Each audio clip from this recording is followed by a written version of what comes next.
नमस्कार। कृषि दर्शन कार्यक्रम में आप सबका स्वागत है। हम चाहते हैं सतत भरपूर उत्पादन। हम चाहते हैं कि हमारी मिट्टी को पोषण मिलता रहे, हमारा पर्यावरण स्वस्थ रहे, हमारी जैव विविधता बनी रहे, परिवार को समुचित पोषण मिले, अतिरिक्त आय मिले।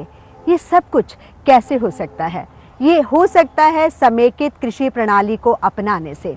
जी हाँ, ऐसे बहुत सारे किसान हैं जो इसे अपनाकर खुद भी सक्षम हुए हैं। साथ में उन्होंने सक्षम किया है पर्यावरण को, सक्षम किया है इस मृदा को, जिसकी उर्वरा शक्ति निरंतर बनी रहेगी तो हमें निरंतर उत्पादन इससे मिलता रहेगा, टिकाऊ उत्पादन। जी हाँ, इस किसान परिवार ने जहाँ पर खाद्यान्न फसलों को लिया है वहाँ पर बागवानी को भी साथ लिया है। वहाँ पर फल हैं, सब्जियाँ हैं, पोषण है, साथ में पशु भी हैं, जिनसे एक दूसरे पर निर्भर कृषि चल रही है। जो पशुओं से पोषण मिलता है, पशुओं के अवशिष्ट हैं, वो कृषि के काम आ रहे हैं और कृषि से पशुओं को भी पोषण मिल रहा है। तो ये है एक बेहतरीन विकल्प सबको साथ लेकर चलने का, टिकाऊ विकास का। 125 करोड़ आबादी वाले इस देश में पिछले कुछ वर्षों में बड़ा बदलाव देखने को मिला है। परिवर्तन की बयार सिर्फ कहने की नहीं, बल्कि इसे हर कोई महसूस भी कर रहा है। लोगों का जीवन स्तर बेहतर होता जा रहा है और बड़ी बात यह है कि गांवों से लेकर शहर तक लोग खुश हैं। कुछ समय पहले तक कई मायनों में परेशानियों में घिरे किसानों की स्थिति में भी सकारात्मक बदलाव हुआ है। पुरानी चीजों के साथ साथ नई तकनीकों के आ जाने से किसानों को कृषि कार्य से ज्यादा फायदा मिलने लगा है। किसानों ने पारंपरिक सोच और पद्धति से आगे बढ़ते हुए बहुत कुछ अनूठा करने की कोशिश की है। पैदावार बढ़ाने के लिए एक ओर जहां रासायनिक उर्वरकों के साथ साथ कई प्रकार के कीटनाशकों के छिड़काव का चलन बढ़ा है, वहीं ज्यादा मुनाफा कमाने के लिए फलों और सब्जियों पर रंगों की पॉलिश भी हो रही है। इन सब के बीच लोगों की सेहत और वातावरण की जरूरत को ध्यान में रखकर कोई पूरी तरह जैविक ढंग से खेती करने की ठान ले तो उसकी बात ही कुछ और है। रसायन मुक्त यानी पूरी तरह ऑर्गेनिक है राष्ट्रीय राजधानी क्षेत्र के तहत आने वाला रहक्का गांव का ये फार्म हाउस। आधुनिक समय की चुनौतियों के बीच रवि खन्ना ने अपनी रचनात्मक सोच के सहारे इसे इतना आकर्षक और उपयोगी बना दिया है कि इसकी अहमियत बढ़ गई है। यहाँ आने वाला हर व्यक्ति इससे प्रभावित हुए बिना नहीं रह पाता। प्रकृति से निकटता कायम करने की कोशिश है ये ऑर्गेनिक फार्म।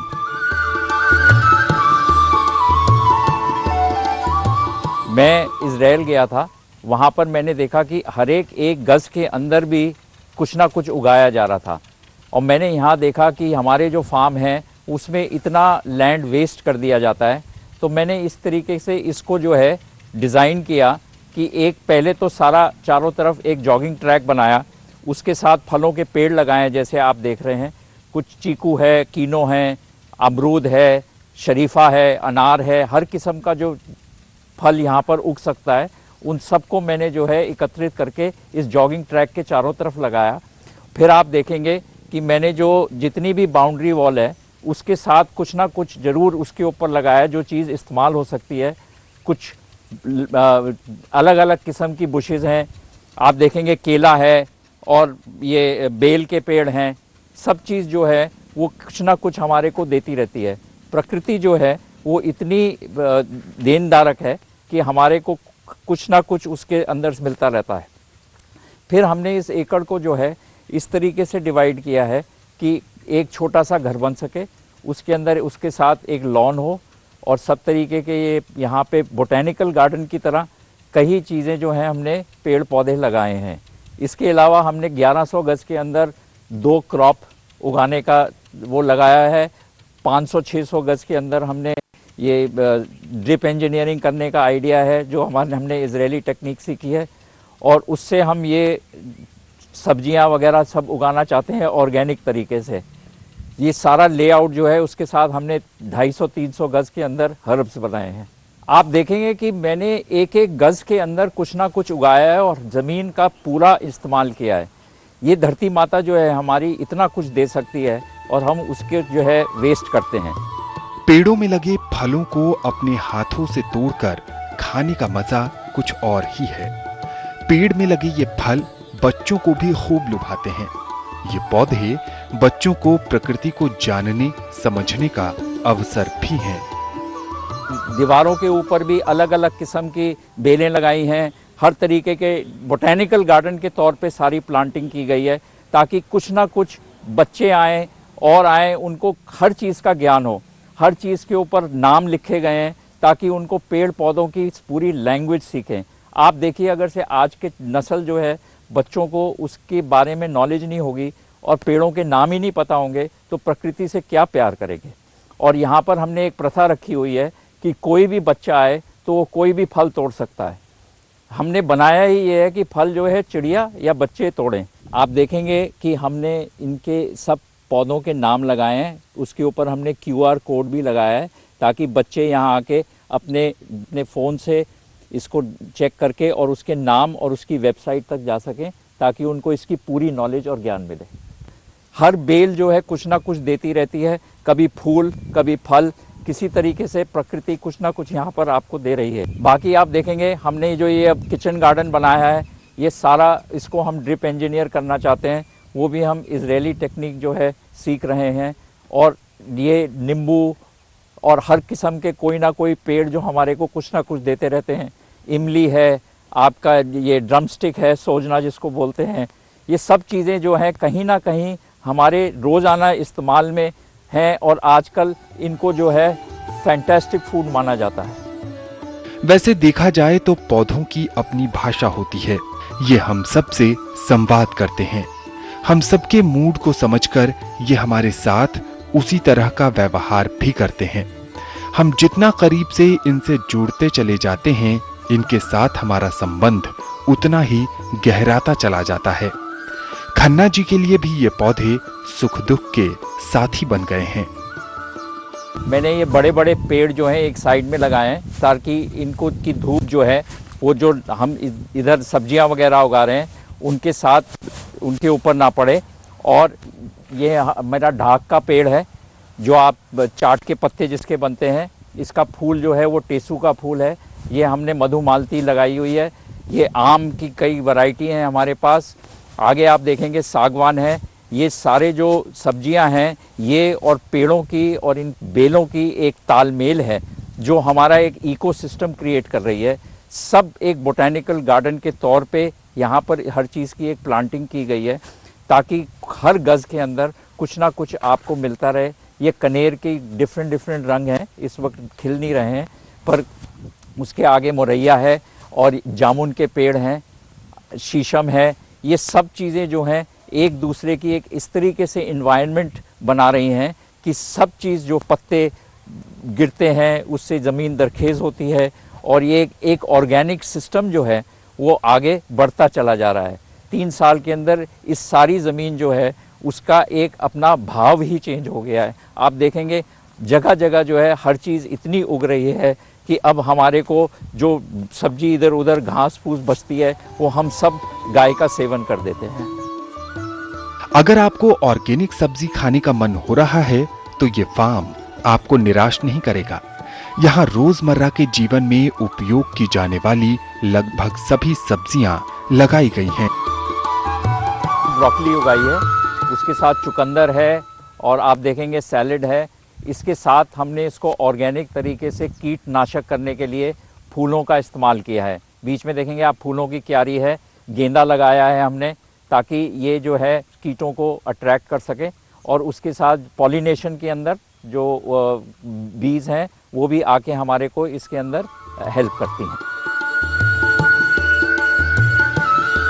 जब हम सब्जी उगाने लगे ऑर्गेनिक तरीके से तो हौले हौले इतनी सब्जी उगने लगी यहाँ पर कि हम आप देखेंगे, देखिए कितने टमाटर जो हैं एक ही शाखा में उग रहे हैं कि हम पहले इसको बांटने लगे लोगों को और बांटते बांटते जब देखा हमने कि ये बाज़ार भी अब इसकी ज़रूरत है क्योंकि कहाँ पर, इसलिए ऑर्गेनिक आप देख रहे हैं उपज जो है इतनी ज़्यादा नहीं होती, इसलिए ऑर्गेनिक बाज़ार ऑर्गेनाइज करने की यहाँ पर आप बहुत सख्त ज़रूरत है।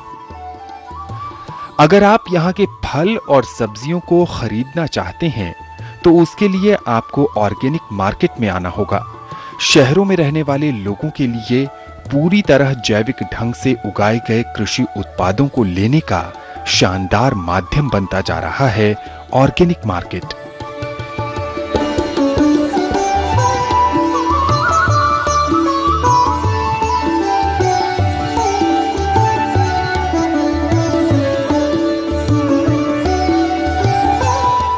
हम सुबह 7:45 बजे यहाँ पे आते हैं, ऑर्गेनिक की सब्ज़ी की दुकान लगाते हैं।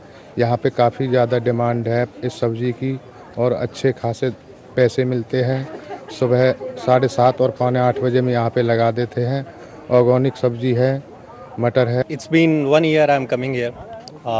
काफ़ी अच्छी क्वालिटी है यहाँ पर, काफ़ी वैरायटी है और मेरे को तो ऐसा लगता है जैसे मैं हेल्थ खरीद रहा हूँ। हाँ लिटरली बाइंग हेल्थ, तो काफ़ी अच्छा एक्सपीरियंस है।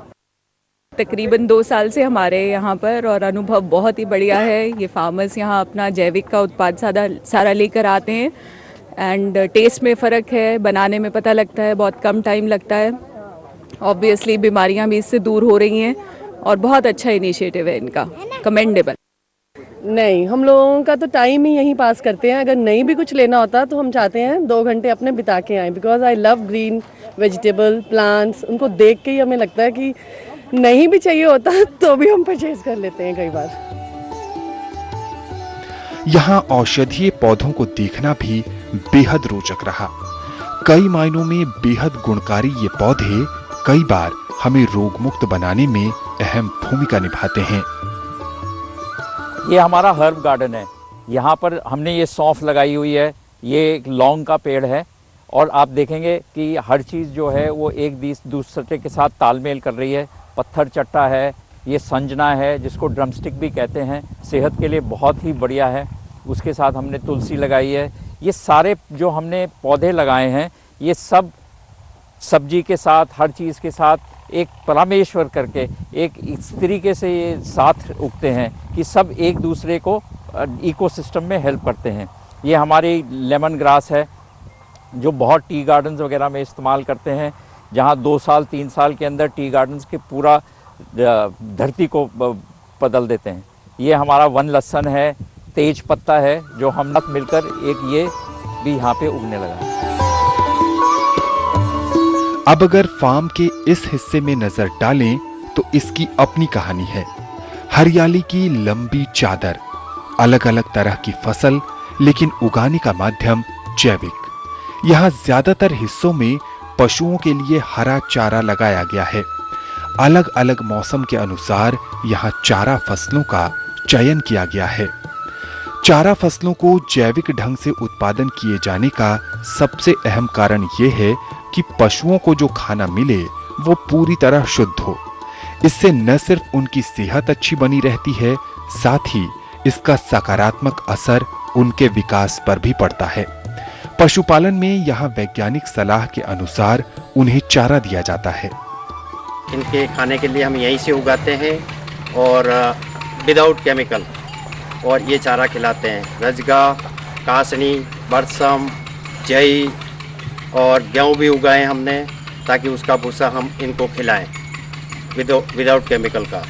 सरसों भी यहाँ उगाई है जिसका तेल हम इन गाय को पिलाते हैं, और इनका गोबर है वो ही हम खेतों में डालते हैं और उसी से हम सारा उगाते हैं। वेजिटेबल में भी डालते हैं, केमिकल कोई नहीं डालते। इस प्रकार से हमारा ये वेजिटेबल का या ऑर्गेनिक है ये, और इंसान को भी ऑर्गेनिक नहीं मिलता है पर हम गाय को भी सारा ऑर्गेनिक खिलाते हैं।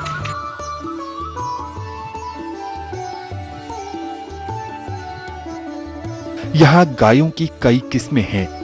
अतीत के आईने में देखें तो पशुपालन किसानों के लिए जीविकोपार्जन का साधन होने के साथ साथ खेती में भी सहायक था।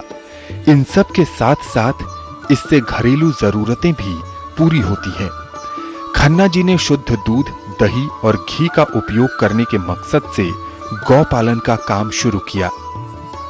छोटे स्तर पर शुरू की गई इस पहल ने अब विस्तृत और व्यापक स्वरूप ले लिया है। यहाँ गौ संरक्षण और गौ संवर्धन पर भी ध्यान दिया गया है। सर, हमारे फार्म में 4 प्रकार की गायें, थार पारकर, लाल सिंधी, शाहीवाल और गिर। यहाँ गाय के शुद्ध दूध, दही और छाछ का आनंद आप कभी भी ले सकते हैं। इसके साथ साथ यहाँ व्यावसायिक स्तर पर ऑर्गेनिक घी भी तैयार किया जा रहा है।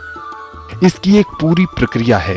इस प्रक्रिया में जिस चीज का खास तौर पर ध्यान रखा जाता है वो है स्वच्छता। दूध निकालते हैं, फ्रेश दूध लोगों को देते हैं और शाम का दूध है उसका हम दही जमा के घी निकालते हैं ताकि लोगों को बढ़िया देसी गाय का घी खाने को मिले। इस प्रकार ये चीज़ें, मक्खन भी देते हैं हम लोग। बच्चे इनको दूध 2 थन का हम पिलाते हैं ताकि ये स्वस्थ रहे। जब तक 3 महीने के नहीं होते हैं जब तक 2 थन का दूध पिलाते हैं। इसके बाद में हरा चारा खाने लग जाते हैं तो थोड़ा दूध उसको कम पिलाते हैं। प्राकृतिक ढंग से तैयार किए गए इस घी की मांग ऑर्गेनिक मार्केट में भी खूब है। ये हमारे देसी गाय का दूध होता है। इसमें हम किलो के दही जमाते हैं। दही जमा के हम छाछ करते हैं, छाछ से घी निकालते हैं। घी निकाल के उबलों पे गर्म करते हैं। फिर इससे बहुत बीमारियों का फायदा होता है।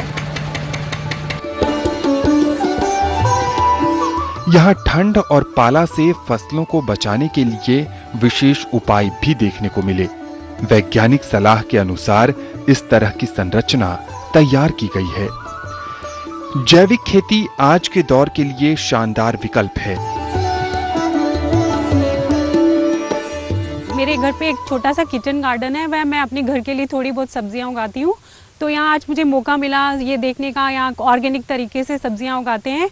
और यहाँ आके मुझे इतनी इम्प्रेस हो गई कि मुझे लगा कि मुझे घर जाके भी इस तरह से उगानी चाहिए, जो कि बिना पेस्टिसाइड्स के, जो कि हेल्थ के लिए बिल्कुल ख़राब नहीं है। उस तरह से फिर मैं अपने दोस्तों को भी जाके बता सकती हूँ, एजुकेट कर सकती हूँ कि इस तरह भी सब्जियाँ उगाई जा सकती हैं।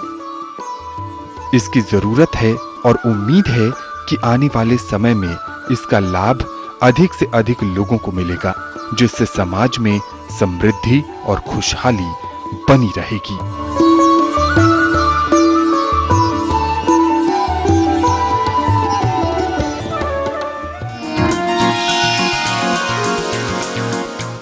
सरसों पीली चुनरी उड़ी हवा के संग, खुली धूप में खुल रहे मन के बाजूबंद।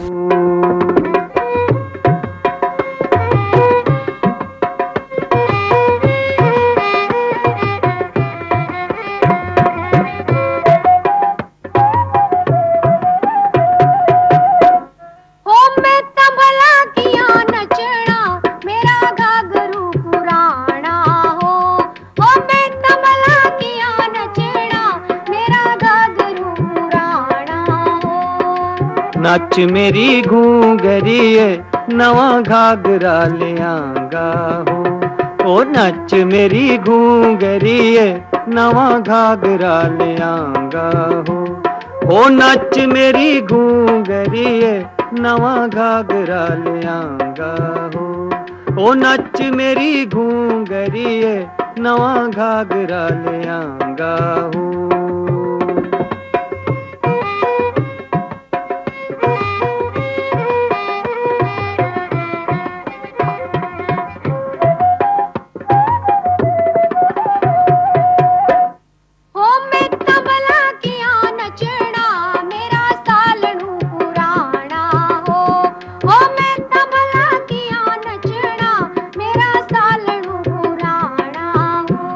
ओ नच मेरी घूंगरिए नवा सालनू लियांगा हो।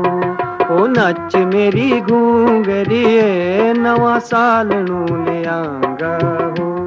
ओ नच मेरी घूंगरिए नवा सालनू लियांगा हो। ओ नच मेरी घूंगरिए नवा सालनू लियांगा हो।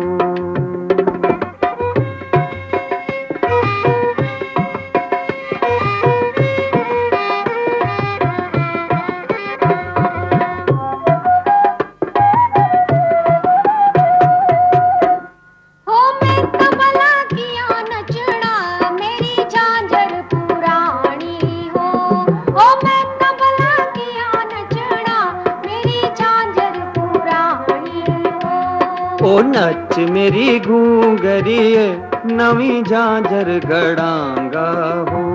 ओ नच मेरी घूंगरिए नवी झांझर गड़ांगा हो।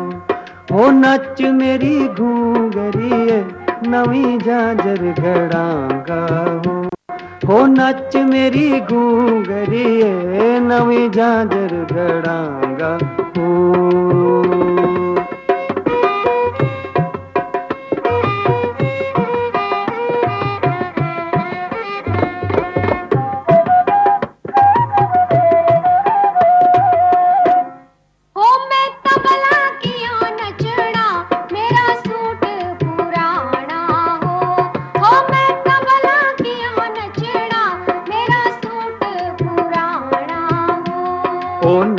मेरी घूंगरिए नवा सूट सयांगा हो। ओ नच मेरी घूंगरिए नवा सूट सयांगा हो। ओ नच मेरी घूंगरिए नवा सूट सयांगा हो। ओ नच मेरी घूंगरिए ऐसा ढोल की ताना हो। ओ मैं तबला नची लेना हो इसा ढोल की ताना हो। ओ मैं तबला नची लेना हो इसा ढोल की ताना हो। ओ नच मेरी घूंगरिए ऐसा ढोल की ताना हो। ओ नच मेरी घूंगरिए ऐसा ढोल की ताना हो। ओ मैं